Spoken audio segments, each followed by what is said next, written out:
तो चलो अपना नेम नेक्स्ट नेम रिएक्शन रहेगा Kolbe एटोलाइटिक reduction.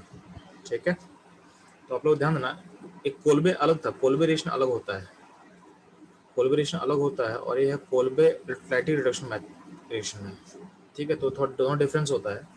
Kolbe reaction already हम लोग कवर कर चुके हैं, जिसमें क्या होता है फिनॉल में हम डालते हैं CO2 प्लस NaOH, तो उसमें सैलिसाइक्लिक एसिड फॉर्म करता है, ये वाला फॉर्म करता था, ये था कोल्बे रिएक्शन, अगर याद हो आप लोगों को, इसको बोलते हैं कोल्बे।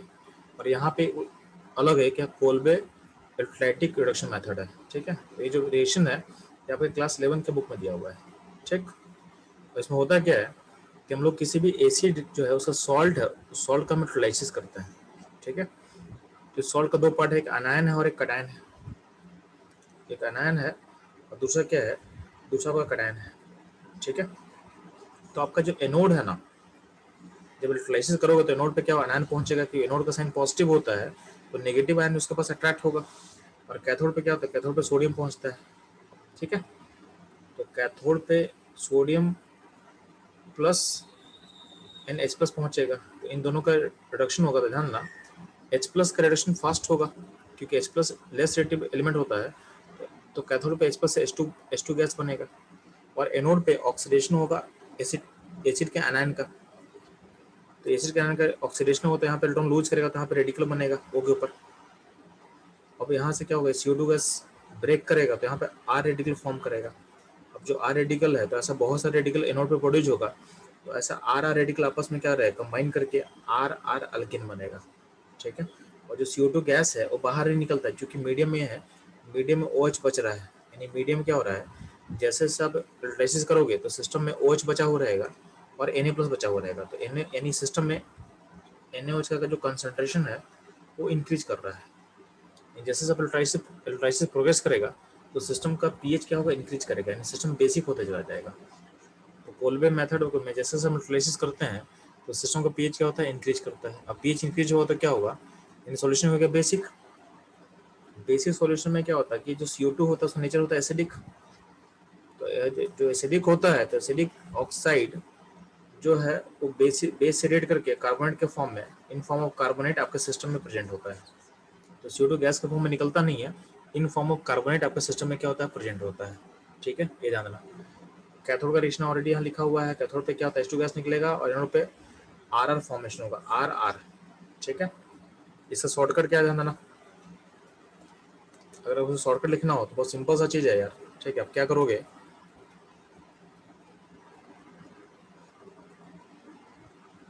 आप आपको बस फोकस करना है इस पे, इस R पे फोकस करना है। ठीक है, और उस R को डबल कर देना है, उस R को डबल कर देना है, बाकी से यानी ये हो गया आपका प्रोडक्ट। जैसे यहाँ देखो, यहाँ पे एक कार्बन है तो यहाँ दो कार्बन का अल्किन बन जाएगा, यहाँ पे दो कार्बन का, यहाँ पे अल्किन का नंबर 4 बन जाएगा। ठीक है, और अगर इन दोनों को एक साथ इलेक्ट्राइसिस करोगे तो यहाँ पे ए बन सकता है, ए बन सकता है, और इसका ऐसा कॉम्बिनेशन बन सकता है। ठीक है, तो इसको ये वुर्च रिएक्शन की तरफ तुम सोच सकते हो, इसको तुम वुर्च रिएक्शन की तरफ तुम सोच सकते हो। ठीक है, तो वहाँ पे जो हम लोग बनाए थे वही सारा यहाँ बनेगा। बस समझ में आ रहा है, अब ध्यान ना, जैसे हमारे पहला क्वेश्चन कर रहे हैं CH3CO माइनस, तो यहाँ पे क्या होगा, CH3 डबल हो जाएगा, तो अब ये अल्किन बन जाएगा, इसमें H है तो H2 बन जाएगा।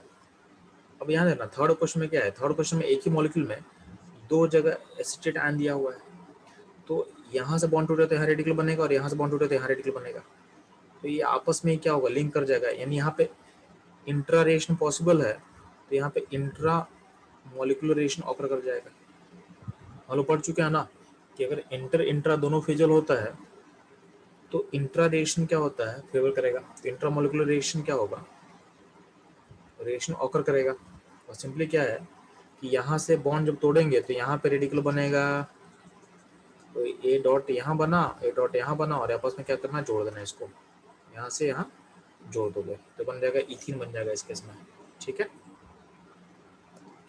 सिमिलर ध्यान देना, अगर मान लेते हैं कि पहले से डबल बॉन्ड बना हुआ है और दोनों साइड एसिड है, तो यहाँ से बॉन्ड टूटेगा, टूटेगा तो यहाँ पे रेडिकल यहाँ बनेगा और यहाँ बनेगा, और ये बॉन्ड बन जाएगा ट्रिपल बॉन्ड, ये बन जाएगा इथाइन मॉलिक्यूल।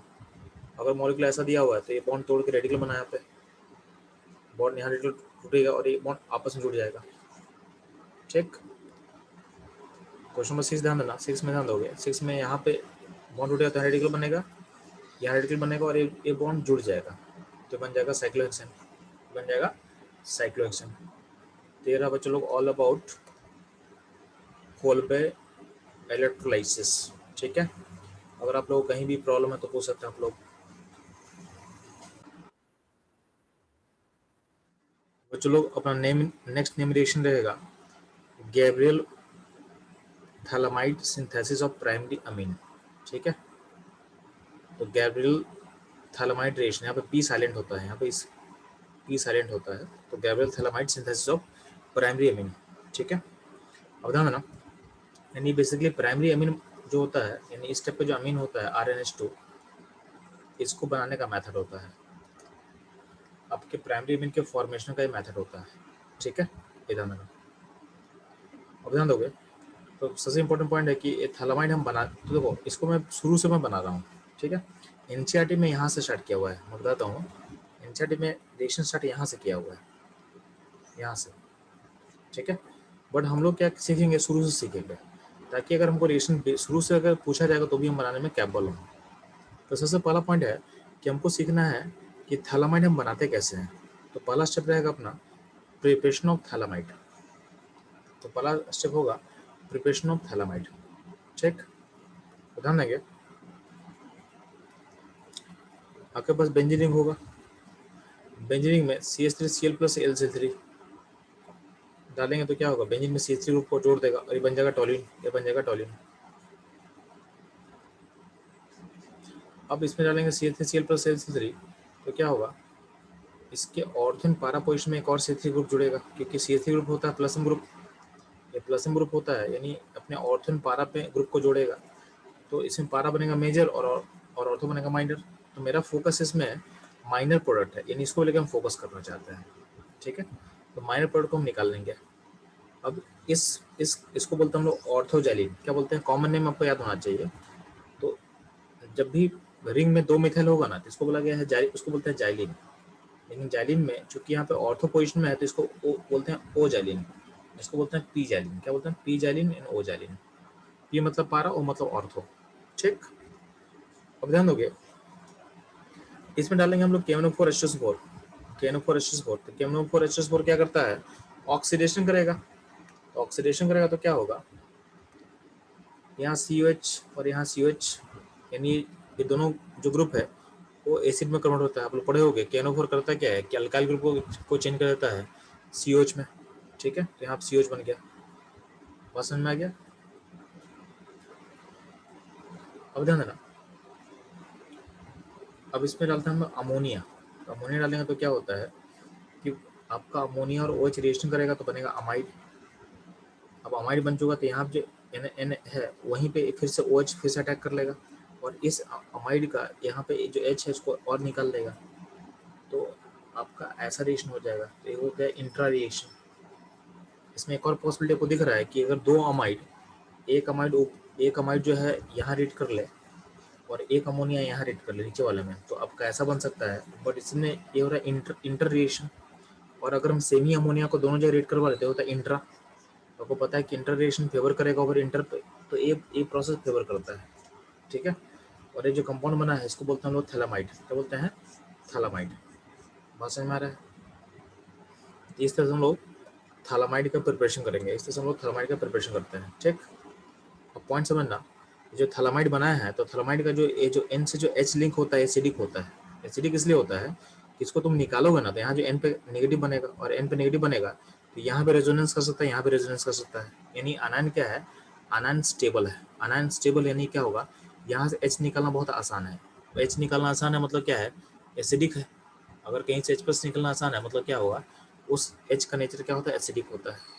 तो थैलामाइड का H क्या होता है, एसिडिक होता है। थैलामाइड का H क्या होगा, एसिडिक होगा। तो ये बन गया आपका ऐसा कुछ। अब N पे नेगेटिव बन गया। अब आपको पता है कि N पे नेगेटिव क्या है, is a good nucleophile, is a good nucleophile. तो यहाँ ना आपका जो N का नेगेटिव है गुड न्यूक्लियोफाइल, तो अगले स्टेप में क्या करेंगे, अगर हम RX डालते हैं, RX यानी अल्काइल में अगर हाइड्रोजन अटैच रहेगा, अल्काइल में अगर हाइड्रोजन अटैच रहेगा तो क्या होगा।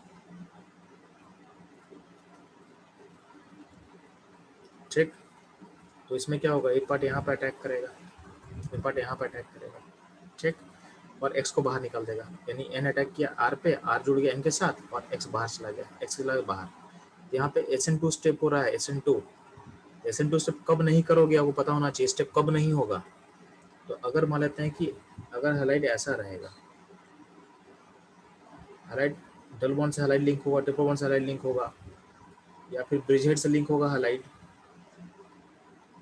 इसी में क्लास पे अगर मान लेते हैं कि फिनाइल रिंग से हैलाइड लिंक होगा, ठीक है, एंटी एरोमेटिक का जो पार्ट है उससे अगर लिंक हैलाइड होगा, इन सब जगह पर रिएक्शन होगा नहीं, ये सब पार्ट पे आपको एक प्रोसेस SN2 प्रोसेस नहीं होगा, ठीक है। तो कब नहीं करना हो पता होना चाहिए, क्योंकि ये सब चीज़ है ना आपके एनसीईआरटी में मेंशन किया हुआ है, मतलब वर्ड्स में लिख दिया गया है, ठीक है। कहीं मौका मिलेगा तो मैं आपको दिखाऊंगा कि वर्ड्स में मेंशन कर दिया गया है, ठीक है। अब देखोगे फिगर नहीं बनाया हुआ बट बोला हुआ है कि ये जो स्टेप का हम बात कर रहे हैं, ये स्टेप इन सब में नहीं करेंगे, इन सब कंपाउंड्स में नहीं करते हैं, ठीक है। तो हम यहाँ पे RX में ऐड कर दिए हैं इसको, ठीक है। अब ध्यान देना, आपके पास क्या हो गया, आपके पास यहाँ पे NR जुड़ गया। अब करते हम लोग हाइड्रोलाइसिस।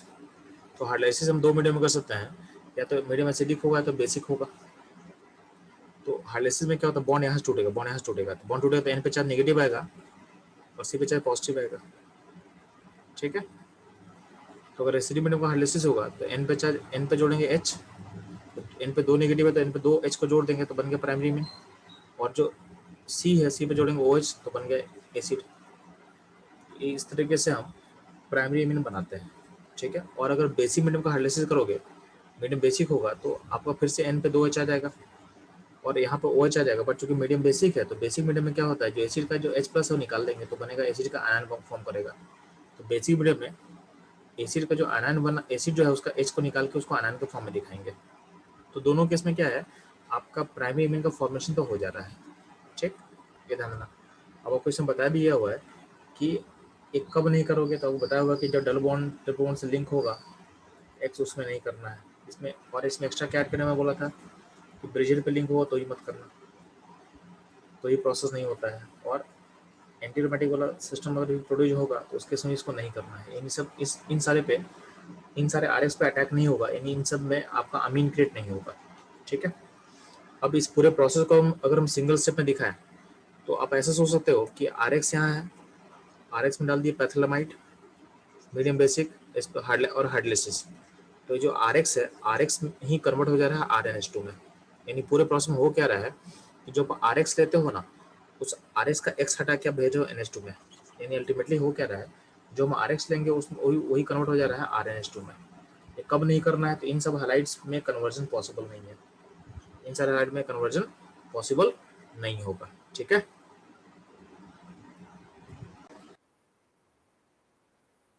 चलो ध्यान देना, आपका जो ग्रेविल थर्माइड रिएक्शन है वो आपके एनसीईआरटी में ऐसे दिखाया हुआ है, ठीक है। इसमें जो एनसीईआरटी का जो इंपॉर्टेंट पॉइंट है आपको ध्यान समझना, यहाँ ध्यान, यहाँ लिखा हुआ ध्यान, यहाँ पे क्या लिखा हुआ ध्यान दोगे, एरोमेटिक प्राइमरी अमाइंस, इसका मतलब ये बोलना चाहता है कि इसको एरोमेटिक मतलब एरोमेटिक रिंग, ठीक है। एरोमेटिक रिंग अपने पास बेंजीन रिंग होता है और उसमें NH2 यानी होता है एनिलीन। तो aromatic primary amine cannot be prepared by this method because aryl halides do not undergo nucleophilic substitution reactions with anion formed by the पैथियोलामाइड। यानी जो मैंने बोला था ना कि इस टाइप का अगर हैलाइड रहेगा तो आपको रिएक्शन यहाँ से यहाँ नहीं जा पाएगा, यहाँ से आपका यहाँ नहीं जा पाएगा, आपका सिस्टम यहाँ से यहाँ नहीं जा पाएगा, क्योंकि यहाँ पे क्या होता क्या है ना कि यहाँ पे जो CX का बॉन्ड होता है उसमें PDC हो जाता है। PDC का मतलब partial double bond character acquire कर लेता है, इसलिए रिएक्शन नहीं होगा, इसलिए रिएक्शन क्या होता है, नहीं होता है, ठीक है। तो देखो यहाँ पे एनसीईआरटी में लाइंस में लिख देता है, अब आप ये लाइंस रीड नहीं करोगे तो क्या होगा, आप सोच नहीं पाओगे, ठीक है। तो अब यहाँ पे पूरे अच्छे से एक्सप्लेन भी नहीं किया हुआ, बस लिख के चला गया है, ठीक। तो क्वेश्चन नीट में दे सकता है या बोर्ड में भी आ सकता है, लेकिन बोर्ड में ऐसा इतना डिफिकल्ट नहीं करता है, बट आपको लॉजिक क्लियर होना चाहिए कि एनसीईआरटी के लाइंस का मतलब क्या होता है। तो एनसीईआरटी में क्या, एनसीईआरटी एक नोट्स की तरह है, उसमें सारा चीज मेंशन कर देगा, बट पूरा भी मेंशन नहीं करेगा, तो आपको उससे चीज़ों को एक्सट्रैक्ट करना पड़ता है, ठीक है। इसलिए मैं बता रहा था कि एनसीईआरटी में पॉइंट मेंशन किया हुआ है कि इसमें नहीं होता है, क्यों नहीं होता है तो ये नहीं बताया हुआ है, ठीक है। तो हमको पता है कि वहाँ का जो बॉन्ड होता है, यहाँ डबल बॉन्ड ट्रिपल बॉन्ड के पास क्या होता है कि वहाँ के बॉन्ड में partial double bond character acquire करने से क्या होता है, बॉन्ड स्ट्रॉन्ग होता है। तो बॉन्ड स्ट्रॉन्ग हो जाए तो क्या होगा, वो फर्दर ब्रेक नहीं करेगा, फर्दर ब्रेक नहीं करेगा, ठीक। तो ये रहा ऑल अबाउट गैब्रियल-थेलेमाइड प्रोसेस, ठीक है। अब लास्ट जो आज का क्लास का रहेगा हम लोग रिएक्शन, और रहेगा स्टीफन्स रिएक्शन। स्टीफन्स रिएक्शन, तो स्टीफन्स रिएक्शन बहुत सिंपल है जी। साइन आर सी में डालेंगे हम S N plus H C L, या फिर कभी कभी बुक्स में ऐसा लिखा रहेगा S N C L two plus H plus H C L plus H C L, ठीक है। तो ये भी दिया सकता है आपको। तो इसमें करना क्या, कुछ नहीं करना है, आपके सी एन ग्रुप को चेंज करना है सी एच ओ में, यानी इसको भेज देना है अल्डिहाइड में, इसको भेज देना है अल्डिहाइड में, ठीक है। तो ये आपको सोचना है, ये रहेगा आपका स्टीफन्स रिएक्शन, ठीक। अब ध्यान देना, इसका जो छोटा सा मैकेनिज्म मैं बता देता हूँ कि जो एच प्लस रहेगा एसिड से वो अटैक करेगा, तो कार्बन पे पॉजिटिव बनेगा, यहाँ से बॉन्ड टूटेगा तो नेगेटिव एन पे, सी पे पॉजिटिव, और एच प्लस जुड़ जाएगा एन पे, ऐसा बनेगा। जो एस एन है, एस एन इलेक्ट्रॉन को देगा, इलेक्ट्रॉन देगा तो क्या हो, जो कटायन है इलेक्ट्रॉन को एक्सेप्ट करके बनेगा अनायन, एस एन का 2 इलेक्ट्रॉन एक्सेप्ट करके बनेगा अनायन, और इसे फिर से एच प्लस जोड़ देंगे तो बन जाएगा R C H N H बन जाएगा। अब जो वाटर होता है, वाटर क्या करता है, आपको मैं पढ़ा चुका हूँ कि जब भी केमिस्ट्री में आप देखना सी एच एन एच दिखना और सिस्टम में वाटर रहेगा, तो वाटर क्या करता है, इस एन एच को हटा के डबल बॉन्ड ओ लगा देता है, डबल बॉन्ड ओ लगा देता है, ठीक है। इस एन एच को हटा के डबल बॉन्ड ओ बहुत इजीली आता है, ठीक। तो ये रहेगा। तो अपना मैकेनिज्म जो छोटा मैकेनिज्म मैं बता दिया आपको, लेकिन आपको काम का बात क्या है कि सी एन को भेजना है सी एच ओ में, ये काम का बात है। जब भी S N plus H C L हो या फिर S N C L two plus H C L हो, तो इसमें ये काम करना आपको, इसमें ये काम करना है, ठीक है। तो ध्यान देना आप लोग। तो बच्चों लोग आज का क्लास यहीं पे एंड करेंगे हम लोग, और नेक्स्ट क्लास में लोग स्टार्ट करने वाले हैं अल्डोल रिएक्शन, ठीक है। तो अल्डोल रिएक्शन एक इंपॉर्टेंट रिएक्शन है आपके सारे कॉम्पिटिशन के लिए, चाहे वो जेई हो, चाहे नीट हो, चाहे एडवांस हो, ठीक है। तो उसको हम लोग एक क्लास पूरा लेके कवर करेंगे, ठीक है, अल्डोल एंड कैंजारो को। तो एक क्लास जाएगा अपना अल्डोल पे और एक क्लास जाएगा अपना कैंजारो पे।